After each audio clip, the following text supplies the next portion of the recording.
Panchayat municipal ఎన్నికల్లో సత్తా చాటిన కాంగ్రెస్ అదే జోష్ ఎంపీటీసీ జెడ్పీటీసీ ఎలక్షన్లోనూ కొనసాగించాలని కసరత్తు చేస్తోంది.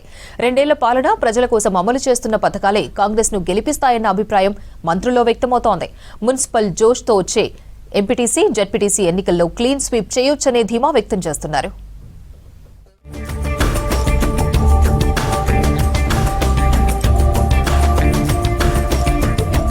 కాంగ్రెస్ అధికారంలోకి వచ్చిన 2 ఏళ్ల తర్వాత లోకల్ బాడీ ఎన్నికలు నిర్వహించింది. ముందుగా నిర్వహించిన పంచాయతీ ఎన్నికల్లో కాంగ్రెస్ బలపరిచిన అభ్యర్థులే ఎక్కువ శాతం విజయం సాధించారు. తర్వాత 2 నెలల గ్యాప్ లో జరిగిన మున్సిపల్ ఎన్నికల్లోనూ అత్యధిక స్థానాలను ఖాతాలో వేసుకుంది హస్తం పార్టీ. వరుస విజయాలతో కాంగ్రెస్ శ్రేణుల్లో జోష్ పెరిగింది. ఇప్పుడున్న పరిస్థితుల్లో ఎన్నికలు ఏమైనా కాంగ్రెస్ గెలవడం ఖాయమనే ధీమాలో ఉన్నారు మంత్రులు. ఇక రాబోయే గ్రేటర్ హైదరాబాద్ ఎన్నికల్లో కూడా కాంగ్రెస్ మెజారిటీ సీట్లు గెలుస్తుందనే అభిప్రాయాలు వ్యక్తమవుతున్నాయి.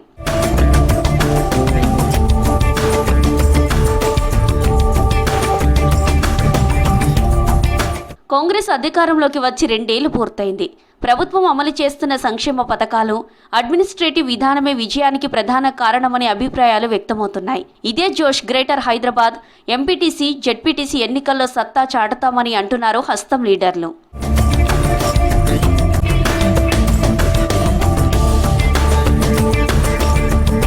గ్రామాల్లో ఎంపీటీసీ జెడ్పీటీసీ ఎన్నికల కోసం ఆశావహులు ఎదురు చూస్తున్నారు. దీనికి తోడు కేంద్రం నుంచి వచ్చే నిధుల్లో 15% ఎంపీటీసీ జెడ్పీటీసీ ఎన్నికలు జరిపితేనే అందనున్నాయి. లేకుంటే నిధులు వెనక్కి వెళ్లే అవకాశం ఉండడంతో అన్నింటినీ బేరీజు వేసుకుని ఎలా ముందుకు వెళ్లాలనే దానిపై ప్రభుత్వంలో చర్చ జరుగుతోంది.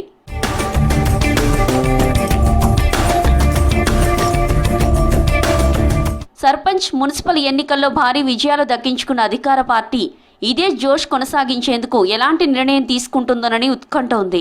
ఈ నెల 23న జరిగే కేబినెట్లో దీనిపై క్లారిటీ వచ్చే అవకాశం ఉంది.